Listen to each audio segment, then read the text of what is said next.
Welcome to all of you. Today we are going to learn a new poem 2.5 Father Returning Home. The poem is written by Dilip Purushottam Chitre. Before learning the poem, let's learn something about the poet. Dilip Purushottam Chitre was celebrated bilingual poet and translated with a remarkable work in Marathi and English language. He was also a painter, filmmaker, magazine columnist as well as a critic also. He received the prestigious Sahitya Akademi Award for his poetry as well as his well-known translation work Says Tuka, popular Abhanga by Sant Tukaram. So he was an Indian poet who has written so many poems. The present poem, Father Returning Home, is one of them. Then we also know something about the poem, Father Returning Home. The present poem is taken from the Travelling in a Cage. It is an autobiographical poem which describes the portrait of suburban commuter who travels daily on daily basis from home to his workplace. It describes the loneliness of a person who is working for his family, a person who is a breadwinner of his family. He was neglected, uncared, and not given any importance in his own family. So that is about the poem. Then we have to know about the theme of the poem also.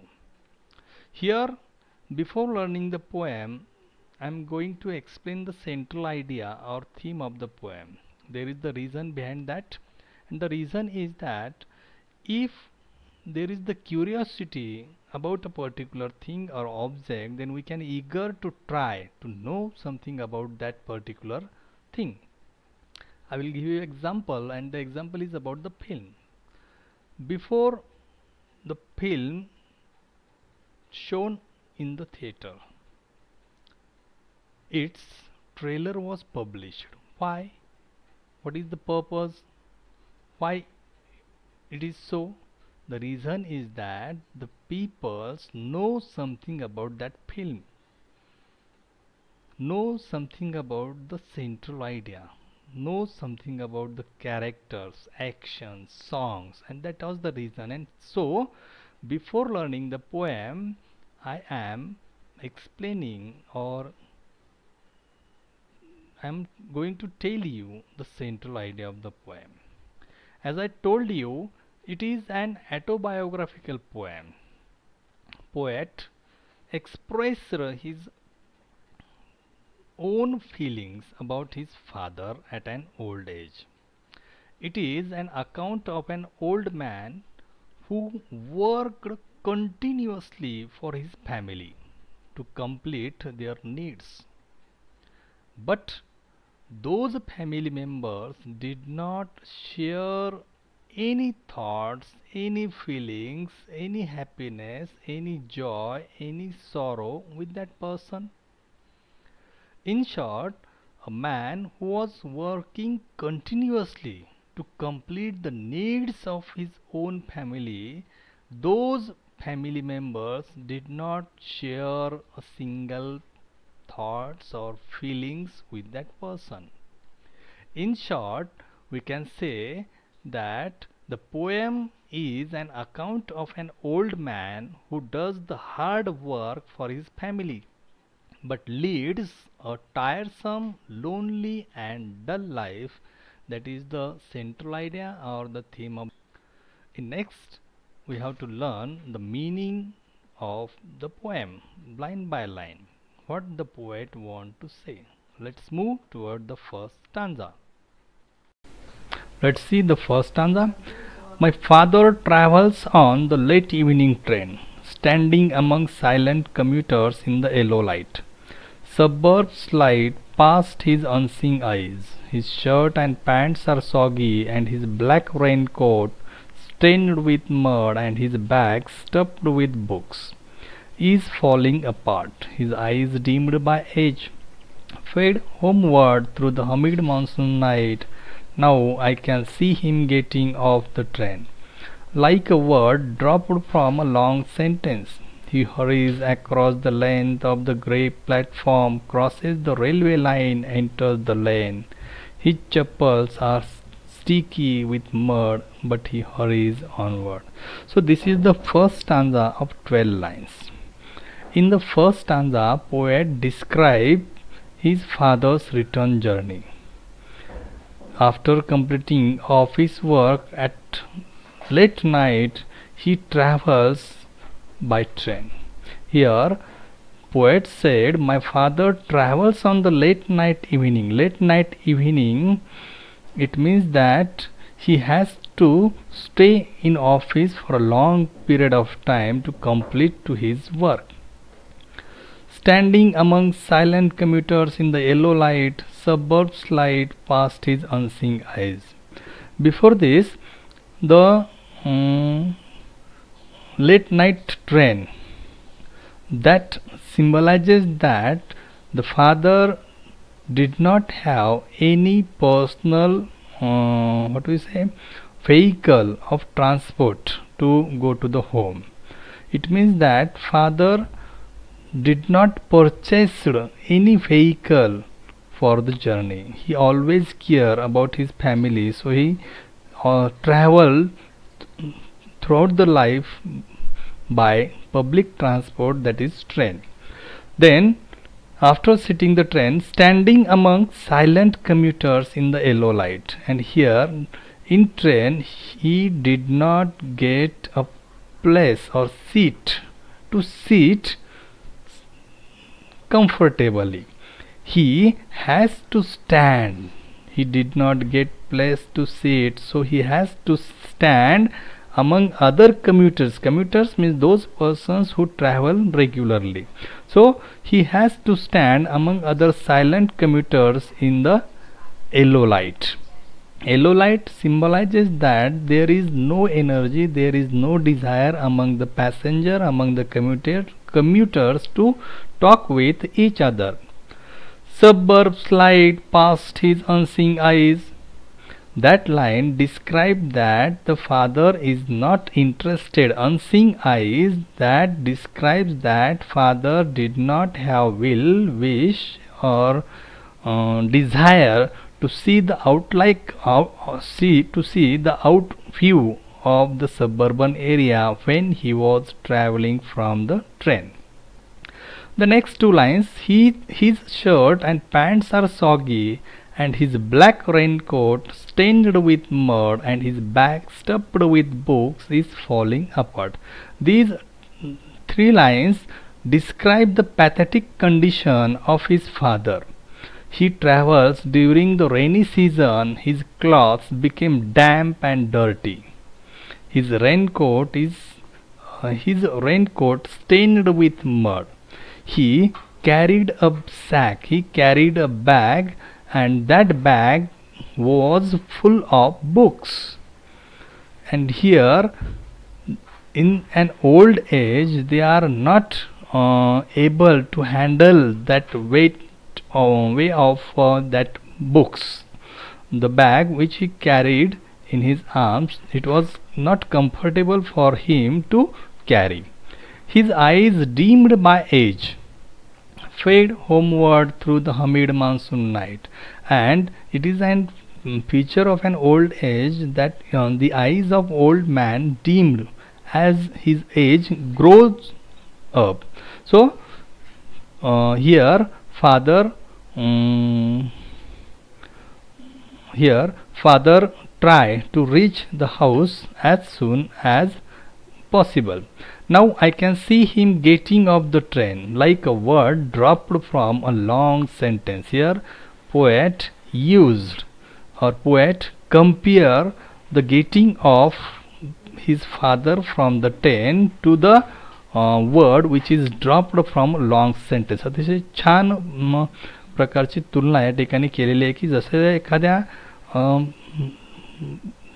वाक्यामधून एखादा शब्द गळून पडावा त्या पद्धतीने माझे वडील त्या ट्रेनमधून खाली उतरत होते. So it was a nice example of an simile figure of speech.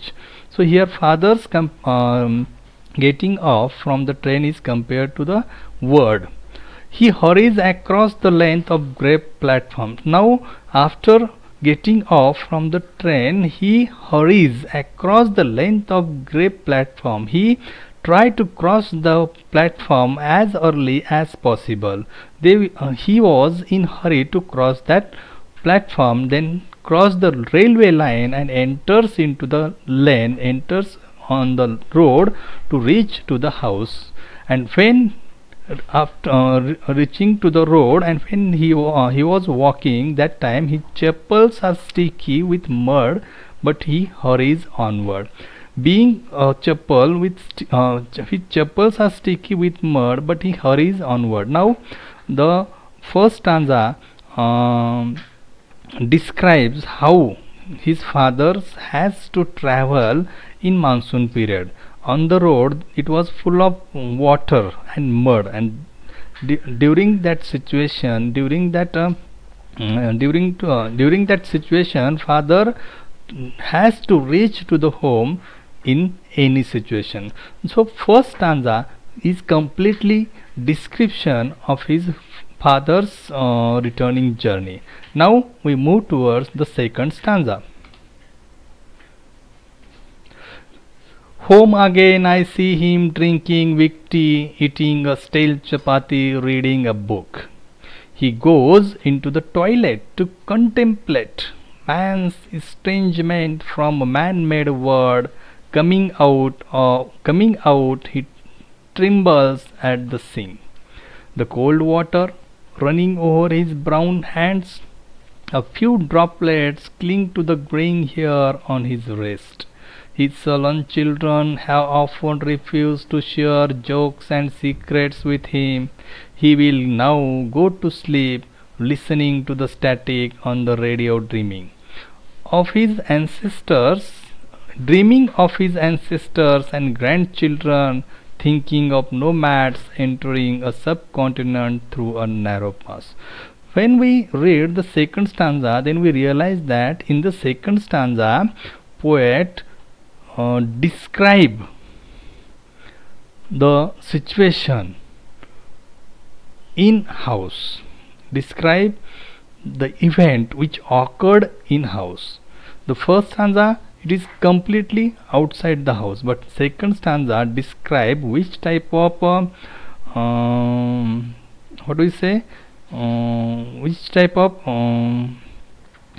second stanza describe which type of situation was there when his father returned to the home. See, home again I see him drinking tea, eating a stale chapati, reading a book. The second stanza describes the isolation state of the father in his own house. A person who was in charge of the house, he has to live in an isolation state.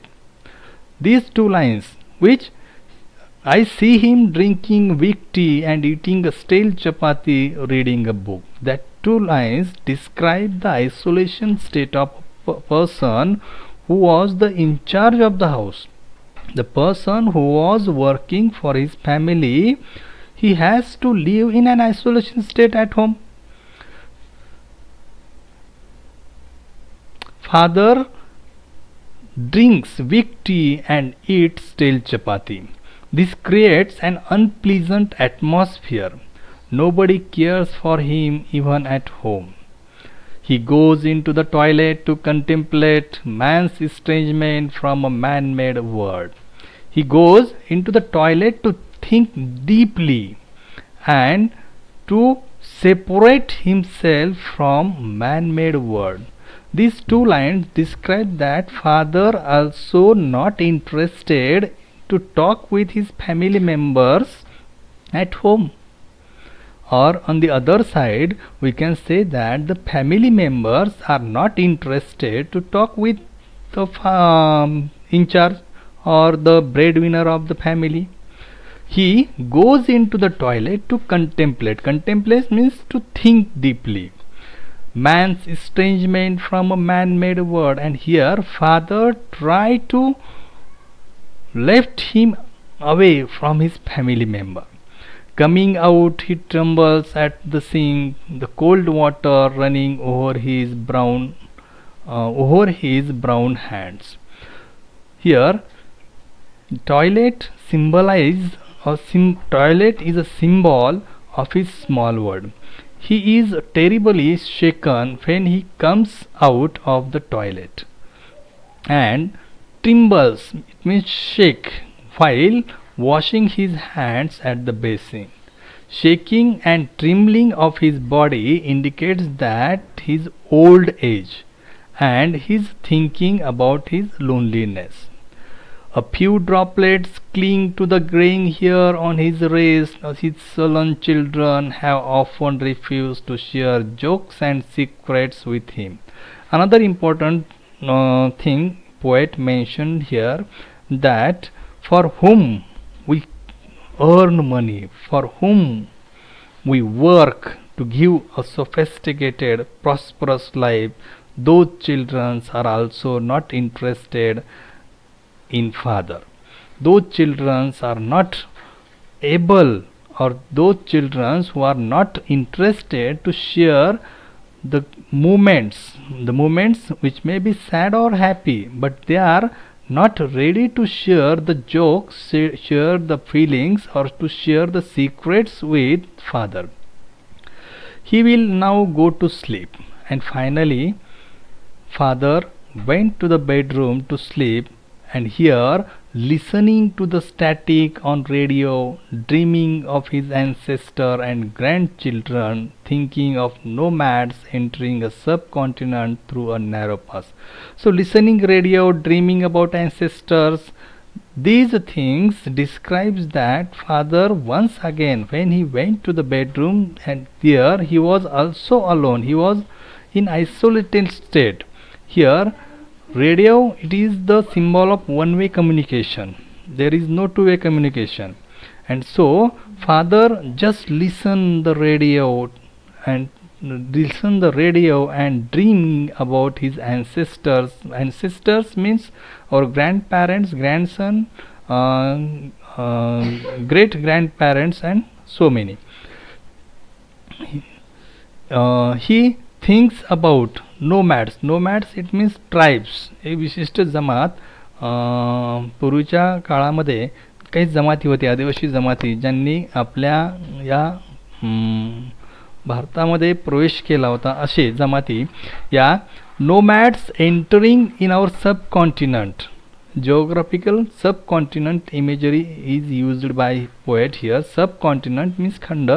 या खंडाचा उपयोग या ठिकाणी कवीने केलेला आहे की those tribes entered in our subcontinent through a narrow pass.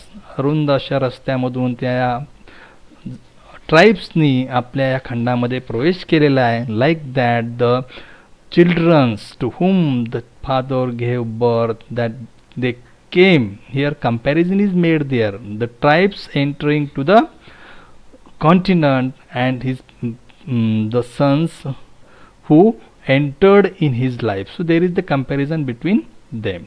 So that is the second stanza of the poem, which describes completely the isolation state of father. Here each and every line describes or denotes how father live